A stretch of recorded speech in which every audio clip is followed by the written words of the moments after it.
ಮಾಜಿ ಸಚಿವ ಎಚ್.ಡಿ. ರೇವಣ್ಣಗೆ ಇಂದು ಬೆಂಗಳೂರಿನ 42ನೇ ಎಸಿಜೆಎಂ ಕೋರ್ಟ್ನಿಂದ ದೊಡ್ಡ ರಿಲೀಫ್ ಸಿಕ್ಕಂತಾಗಿದೆ.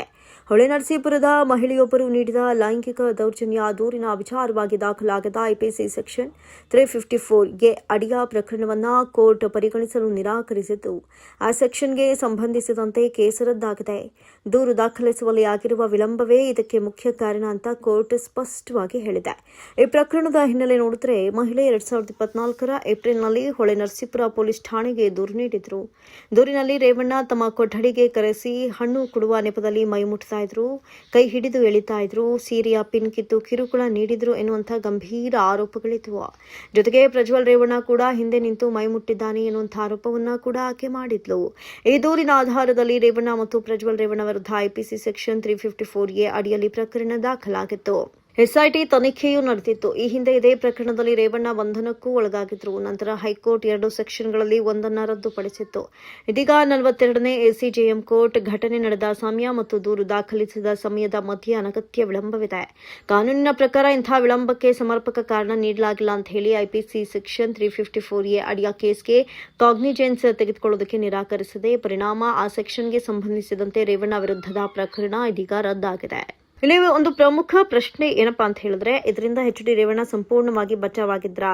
ಉತ್ತರ ಸ್ವಲ್ಪ ಸೂಕ್ಷ್ಮ. ಈ ಆದೇಶದಿಂದ 354 ಅಡಿಯ ಲೈಂಗಿಕ ಕಿರುಕುಳ ಪ್ರಕರಣದಿಂದ ಮಾತ್ರ ಅವರಿಗೆ ರಿಲೀಫ್ ಸಿಕ್ಕಿದೆ. ಅಂದ್ರೆ ಈ ಸೆಕ್ಷನ್ ನಲ್ಲಿ ಈಗ ಕೇಸ್ ಇಲ್ಲ. ಆದರೆ ಈ ಪ್ರಕರಣಕ್ಕೆ ಸಂಬಂಧಪಟ್ಟಂತೆ ಬೇರೆ ಯಾವುದೇ ಸೆಕ್ಷನ್ಗಳು ಅಥವಾ ಹೊಸ ಸಾಕ್ಷ್ಯಗಳು ಮುಂದಕ್ಕೆ ಬಂದ್ರೆ ಕಾನೂನು ಕ್ರಮಕ್ಕೆ ಅವಕಾಶ ಸಂಪೂರ್ಣ ಮುಚ್ಚಿದೆ ಅಂತಲ್ಲ. ಅಲ್ಲದೆ ಮೇಲ್ಮನವಿ ಅಥವಾ ಬೇರೆ ಕಾನೂನು ಹಾದಿಗಳನ್ನು ಸಂತ್ರಸ್ತೆ ಪ್ರಯತ್ನಿಸುವ ಸಾಧ್ಯತೆಯೂ ಸ್ವತಃ ಉಳಿದೇ ಇದೆ. ಹೀಗಾಗಿ ಪೂರ್ಣ ಕ್ಲೀನ್ ಚೀಟ್ ಅಂತ ರಾಜಕೀಯವಾಗಿ ಹೇಳ್ಕೊಳ್ಬಹುದು, ಆದರೆ ಕಾನೂನು ದೃಷ್ಟಿಯಲ್ಲಿ ಎಲ್ಲಾ ಬಾಗಿಲುಗಳು ಶಾಶ್ವತವಾಗಿ ಮುಚ್ಚಿದ್ವು ಅಂತ ಹೇಳೋಕೆ ಆಗಲ್ಲ. ಇನ್ನೊಂದು ಕಡೆ ಪ್ರಜ್ವಲ್ ರೇವಣ್ಣ ಅವರ ಪರಿಸ್ಥಿತಿ ನೋಡಿದ್ರೆ ಅವರ ಮೇಲಿನ ಆರೋಪಗಳು ಇನ್ನೂ ಗಂಭೀರ ಸ್ವರೂಪದಲ್ಲಿವೆ. ಈ ನಿರ್ದಿಷ್ಟ ಪ್ರಕರಣದಲ್ಲಿ 354 ಸೆಕ್ಷನ್ಗೆ ಸಂಬಂಧಿಸಿದಂತೆ ಕೋರ್ಟ್ ತೆಗೆದುಕೊಂಡ ನಿರ್ಧಾರದ ಪರಿಣಾಮ ಅವರಿಗೆ ಸಹ ತಾತ್ಕಾಲಿಕ ರಿಲೀಫ್ ಅನಿಸಬಹುದು. ಆದರೆ ಪ್ರಜ್ವಲ್ ವಿರುದ್ಧ ಬೇರೆ ಬೇರೆ ಪ್ರಕರಣಗಳು, ಎಸ್ಐಟಿ ತನಿಖೆಗಳು ಮತ್ತು ವಿದೇಶದಿಂದ ಕರೆತರುವ ಪ್ರಕ್ರಿಯೆಗಳು ಈಗಾಗಲೇ ನಡೆದಿವೆ. ಹೀಗಾಗಿ ಒಟ್ಟಾರೆ ನೋಡಿದ್ರೆ ಪ್ರಜ್ವಲ್ ರೇವಣ್ಣಗೆ ಕಾನೂನು ಸಂಕಷ್ಟಗಳು ಇನ್ನೂ ಮುಗಿದಿಲ್ಲ ಅನ್ನೋದೇ ವಾಸ್ತವ. ಇನ್ನು ಪ್ರಜ್ವಲ್ ರೇವಣ್ಣಗೆ ಜಾಮೀನು ಸಿಗುವ ಸಾಧ್ಯತೆ ಬಗ್ಗೆ ಮಾತನಾಡುವುದಾದರೆ, ಮನೆ ಕೆಲಸದ ಮಹಿಳೆ ಮೇಲಿನ ಅತ್ಯಾಚಾರ ಪ್ರಕರಣದಲ್ಲಿ ಜೀವಾವಧಿ ಶಿಕ್ಷೆ ಎದುರಿಸ್ತಾ ಇರುವಂತಹ ಮಾಜಿ ಸಂಸದ ಪ್ರಜ್ವಲ್ ರೇವಣ್ಣ ಅವರು ತಮ್ಮ ಶಿಕ್ಷೆಯನ್ನ ಅಮಾನತಿನಲ್ಲಿಟ್ಟು ಜಾಮೀನು ನೀಡುವಂತೆ ಹೈಕೋರ್ಟ್ಗೆ ಅರ್ಜಿಯನ್ನು ಸಲ್ಲಿಸಿದರು. ಅಪರಾಧದ ಗಂಭೀರತೆ ಮತ್ತು ಸಾಕ್ಷ್ಯಾಧಾರಗಳನ್ನು ಪರಿಗಣಿಸಿ ಶಿಕ್ಷೆ ಅಮಾನತು ಮತ್ತು ಜಾಮೀನು ನೀಡಲು ಹೈಕೋರ್ಟ್ ನಿರಾಕರಿಸಿದ್ದು, ಅಂತಿಮ ವಿಚಾರಣೆಯನ್ನ ಜನವರಿ 12ಕ್ಕೆ ಮುಂದೂಡಲಾಗಿದೆ. ಮನೆ ಕೆಲಸದ ಮಹಿಳೆ ಮೇಲಿನ ಅತ್ಯಾಚಾರ ಪ್ರಕರಣದಲ್ಲಿ ಜೀವನ ಪರ್ಯಂತ ಶಿಕ್ಷೆಗೆ ಗುರಿಯಾಗಿರುವ ಮಾಜಿ ಸಂಸದ ಪ್ರಜ್ವಲ್ ರೇವಣ್ಣ ವಿಶೇಷ ನ್ಯಾಯಾಲಯದ ತೀರ್ಪು ಅಮಾನತಿನಲ್ಲಿರಿಸಿ ಜಾಮೀನು ಮಂಜೂರು ಮಾಡುವಂತೆ ಕೋರಿದ್ದ ಅರ್ಜಿಯನ್ನು ಹೈಕೋರ್ಟ್ ವಜಾಗೊಳಿಸಿತ್ತು. ಇನ್ನು ಪ್ರಜ್ವಲ್ ರೇವಣ್ಣ ಪ್ರಸ್ತುತ ಬೆಂಗಳೂರಿನ ಪರಪ್ಪನ ಅಗ್ರಹಾರ ಜೈಲಿನಲ್ಲಿ ಗ್ರಂಥಪಾಲಕ ಅಂದ್ರೆ ಲೈಬ್ರರಿ ಕ್ಲರ್ಕ್ ಆಗಿ ಕೆಲಸ ನಿರ್ವಹಿಸ್ತಾ ಇದ್ದಾರೆ. ಅವರ ಕೆಲಸವೆಂದರೆ ಜೈಲಿನ ಗ್ರಂಥಾಲಯದಲ್ಲಿ ಪುಸ್ತಕಗಳನ್ನು ವಿತರಿಸೋದು ಮತ್ತು ಲೆಕ್ಕ ಇಡುವುದು. ಈ ಕೆಲಸಕ್ಕೆ ಅವರಿಗೆ ದಿನಕ್ಕೆ ಅಂದ್ರೆ ಅಂದಾಜು 522 ರೂಪಾಯಿ ಸಂಬಳ ಸಿಗಲಿದೆ. ಜೈಲು ಕಾಯ್ದೆಯಂತೆ ಜೀವಾವಧಿ ಶಿಕ್ಷೆಗೊಳಗಾಗಿರುವಂತಹ ಕೈದಿಗಳು ಕೆಲಸ ಮಾಡುವುದು ಕಡ್ಡಾಯ ಮತ್ತು ಅವರಿಗೆ ಅವರ ಕೌಶಲ್ಯದ ಆಧಾರದ ಮೇಲೆ ಕೆಲಸ ನೀಡಲಾಗುತ್ತೆ. ಕೋಟ್ಯಾಧೀಶ್ವರ ಕುಟುಂಬದಿಂದ ಬಂದ ಪ್ರಜ್ವಲ್ ತಾನು ಮಾಡಿದ ಅಪರಾಧಕ್ಕೆ ಈಗ ಸಾಮಾನ್ಯ ಕೈದಿಗಳಿಗೆ ನೀಡುವ ಊಟವನ್ನೇ ಮಾಡಬೇಕಿದೆ. ವಾರಕ್ಕೆ 2 ಬಾರಿ ತಲಾ 10 ನಿಮಿಷಗಳ ಕಾಲ ಕುಟುಂಬದವರೊಂದಿಗೆ ಫೋನ್ನಲ್ಲಿ ಮಾತನಾಡುವುದಕ್ಕೆ ಸದ್ಯಕ್ಕೆ ಪ್ರಜ್ವಲ್ಗೆ ಅವಕಾಶವಿದೆ.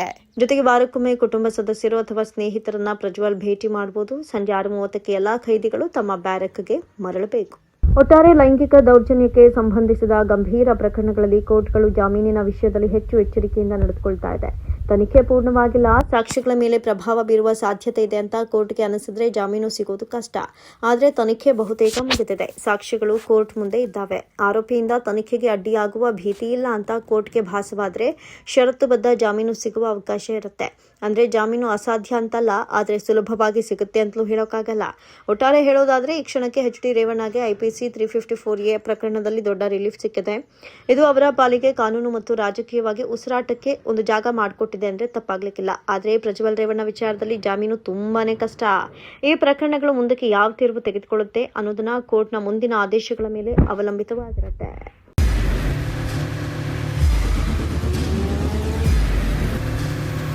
ಪ್ರಜಾಮಾರ್ಗ ನ್ಯೂಸ್, ಇದು ಜನಸಾಮಾನ್ಯರ ಧ್ವನಿ.